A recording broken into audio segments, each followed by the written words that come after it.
حضرت نوح علیہ السلام کی قوم پر جب عذاب آیا، سیدنا نوح علیہ السلام کشتی میں اپنے مومن ساتھیوں کو لے کر بیٹھ گئے اور اب کشتی آگے بڑھنے لگی، تو یہ اس کے آگے کا واقعہ قرآن مجید بیان کر اللہ فرما رہے کشتی ان لوگوں کو لیے چلی جا رہی تھی اور ایک ایک موج پہاڑ کی طرح اٹھ رہی تھی۔ دیکھو قرآن نے کیا خوبصورت منظر کھینچا ہے، یہ منظر کشی ہے قرآن کی کہ کشتی لیے چلے جا رہی ہے، ہچکولے کھا رہی ہے اور کالے پہاڑوں کی طرح بڑی بڑی موجیں اٹھ رہی ہیں، یعنی ہر طرف کیا شور ہوگا اور کیا ہنگامہ آ رہی ہوگی اور کیسی کشتی جو ہے ہچکولے کھا رہی ہوگی۔ تو اللہ نے اس کا منظر کھینچا، فرمایا نوح کا بیٹا دور فاصلے پر تھا۔ حضرت نوح علیہ السلام کو ان کا بیٹا نظر آیا۔ ایسے تو بہت سے لوگ تھے جو مر گئے تو ادھر کا ادھر غرق ہو گئے، نوح علیہ السلام کو نظر نہیں آئے وہ، لیکن اللہ تعالیٰ نے ان کا بیٹا ان کو بتا دیا۔ یہ بھی تو ہو سکتا تھا ان کی نگاہوں سے بچا کے اللہ تعالیٰ ان کے بیٹے کو کہیں اور غرق کر دیتا، لیکن اللہ تعالیٰ نے یہ آخری امتحان بھی لینا پسند کیا۔ نوح علیہ السلام کی وفاداری کا آخری امتحان ہے، یہ آخری ٹریجڈی ہے اس عذاب کی۔ یہ عذاب آیا لیکن اس عذاب میں بھی سب سے بڑی ٹریجڈی یہ ہوئی کہ نوح علیہ السلام کا بیٹا سامنے آ گیا۔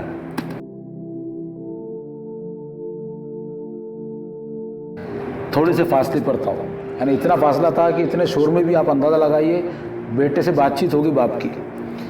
فرمایا نوح علیہ السلام نے پکار کر کہا بیٹا ہمارے ساتھ سوار ہو جا اور کافروں کے ساتھ نہ رہے۔ یہ جو جملہ ہے ان کا، یہ جملہ شفقت پدری اور دعوت کی روح دونوں کو اپنے اندر سمائے ہوئے ہیں، یعنی اس کے اندر دعوت بھی ہے کہ بیٹا کافروں کے ساتھ مت ہو جا، آج مومن ہی بچنے والے ہیں، ساتھ ہی ساتھ باپ کی شفقت بھی اس کے اندر کہ بیٹا بول کے انہوں نے مخاطب کرے، یا بنیا اے میرے بیٹے سوار ہو جا اس کے اندر کشتی میں۔ اس نے پلٹ کر جواب دیا میں ابھی ایک پہاڑ پر چڑھا جاتا ہوں جو مجھے پانی سے بچا لے گا۔ اس کی بھی ہیکڑی دیکھو کیا ہیکڑی تھی، اس نے کہا کہ میں ابھی ایک پہاڑ پہ چڑھ جاتا ہوں، مجھے ضرورت نہیں تمہاری کشتی کی اور میں پہاڑ پہ جا کے جان بچا لوں گا۔ نوح علیہ السلام نے کہا آج کوئی چیز اللہ کے حکم سے بچانے والی نہیں ہے سوائے اس کے کہ اللہ ہی کسی پر رحم فرمائے۔ بتا دی انہوں نے کہ بیٹے یہ کوئی ایسا چھوٹا موٹا عذاب نہیں ہے، یعنی چھوٹے موٹے عذاب آتے رہتے رسول کی قوم پہ تنبیہات تاکہ قوم سدھر جائے اپنی اصلاح کر لے، لیکن آخری جو عذاب آتا فیصلہ کن اس میں کوئی نہیں بچتا، پھر اس میں صرف مومنین بچ جاتے ہیں۔ تو انہوں نے کہا کہ اللہ کسی پر رحم کرے بس وہی بچ سکتا ہے۔ فرمایا اتنے میں ایک یہ بات چیت چل رہی تھی ان کی، اتنے میں ایک موج دونوں کے درمیان حائل ہو گئی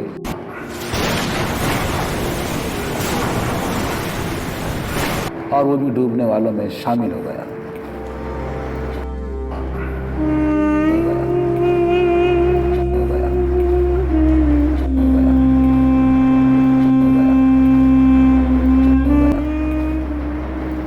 ایک بوڑھے باپ کے سامنے ان کا جوان بیٹا غرق ہو گیا۔ یہ بڑی ٹریجڈی تھی، اس میں بھی وہ ثابت قدم رہے اور اللہ کا رسول تھا، وہ بھی اس امتحان میں پوری طرح وفاداری کے ساتھ کامیاب ہو گئے۔ اللہ نے فرمایا حکم ہوا اے زمین اپنا سارا پانی نگل جا اور اے آسمان رک جا۔ چنانچہ پانی زمین میں بیٹھ گیا، فیصلہ چکا دیا گیا، کشتی جودی پر ٹک گئی اور کہہ دیا گیا کہ دور ہوئی ظالموں کی قوم۔ یعنی جو ہی وہ لڑکا ڈوب گیا غرق ہو گیا تو یہ یعنی پوری قوم بھی غرق ہو گئی، اور جیسے ان کا بیٹا غرق ہو گیا اللہ نے عذاب روکنے کا فیصلہ کر دیا۔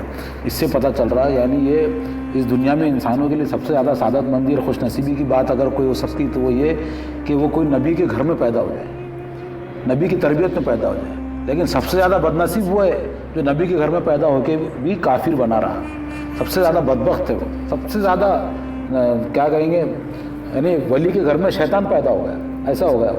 تو یہ ایسے ہوگا نا ولی کے گھر میں، پیغمبر کے گھر میں شیطان پیدا ہوگا۔ تو اس سے پتہ چل رہا اللہ کا اتنا غضب ٹوٹا اس پر کہ گویا ایسا لگتا ہے کہ سارے عذاب کا ہدف یہی لڑکا تھا۔ اس میں حضرت نوح علیہ السلام کی بھی آزمائش ہوگی، وہ تو اس میں کامیاب نکل گئے۔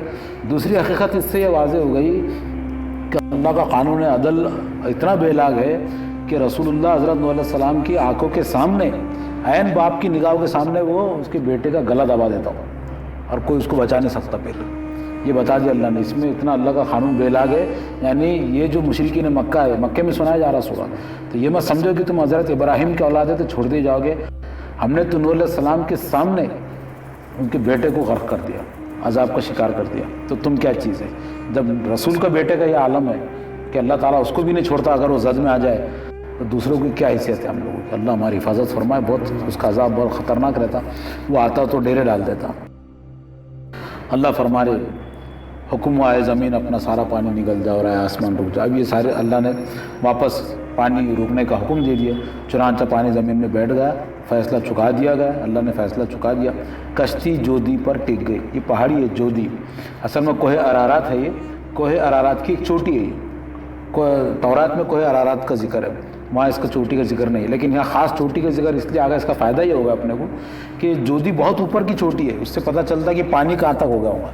یعنی جن علاقوں میں پانی نکلنے کا راستہ نہیں رہتا, وہاں اگر سمندر بھی موجیں مارنے لگے, سمندر کا پانی اگر وہاں گھس جائے, آسمان بھی برس پڑے, زمین بھی پانی اگل لے, تو پھر کیا عالم ہوگا. گویا وہاں ایک خود سمندر بن رہا ہے. تو پتہ ہے کہ جودی پر ٹک گئی. کوہ ارارات کا جنوبی حصہ, آرمینیا کے جنوبی حصہ کوہستانی ہے, جو کردستان کے پاس عراق وغیرہ کے علاقے میں آتا ہے. تو وہاں پر یہ پہاڑی ہے جودی. اور فرمایا اور کہہ دیا گیا کہ دور ہوئی ظالموں کے قوم, یعنی پھٹکارے ظالموں پر. اللہ نے پھٹکار دے دیا, لعنت زدہ کر دیا, یعنی آنے والی قوموں کے لیے ان کو عبرت کا نشان بنا دیا. اور اللہ کا عذاب آتا تو ڈیرہ مار کے چلے جاتا, اور قومیں پھر میوزیم اور عجائب خانے کی علامت بن کے رہ جاتے ہیں. اللہ نے فرمایا نوح علیہ السلام نے اپنے رب کو پکارا, کہا اے رب میرا بیٹا میرے گھر والوں میں سے ہے اور تیرا وعدہ سچا ہے, اور تو سب حاکموں سے بڑا اور بہتر حاکم ہے, یعنی بہتر فیصلہ کرنے والا ہے. یعنی میرا بیٹا میرے گھر والوں میں سے, یعنی جو اوپر آپ نے سنے نا, اللہ تعالیٰ نے کہا کہ اپنی کشتی میں اپنے گھر والوں کو بٹھا لو اور مومنوں کو بٹھا لو. تو حضرت نوح علیہ السلام کو لگا کہ اس میں میرے گھر والے, مطلب میرا یہ بیٹا بھی ہوں گا, اور اس کے بارے میں فیصلہ ہو گیا عذاب کا. یہ غالباً ان کو علم نہیں ہوگا کہ وہ اتنا کٹا کافر ہے. ان کو لگا کہ آخری وقت میں یہ مان بھی جائیں گا. تو اللہ تعالیٰ نے یہ وجہ سے یہاں پر پکارا ہے, شفقت پدری کی وجہ سے, کہ اللہ تیرا وعدہ سچا ہے, تو نے کہا تھا اہل و عیال بچا لیں گا, تو اللہ یہ تو میرا بیٹا ہے, میرے آنکھوں کے سامنے غرق کیسے ہو گیا, اور تو اچھا فیصلہ کرنے والا ہے, سب سے بڑا فیصلہ کرنے والا. جواب میں ارشاد ہوا. اب یہ دعا آخری میں کیوں ہوئی؟ یہ دعا تو پہلے آنا تھا, جیسے وہ غرق ہوا نا, اس کے بعد یہ دعا آنا تھا. پھر یہ آنا تھا کہ حکم آئے زمین اپنا سارا پانی نکل جا, آسمان رک جا.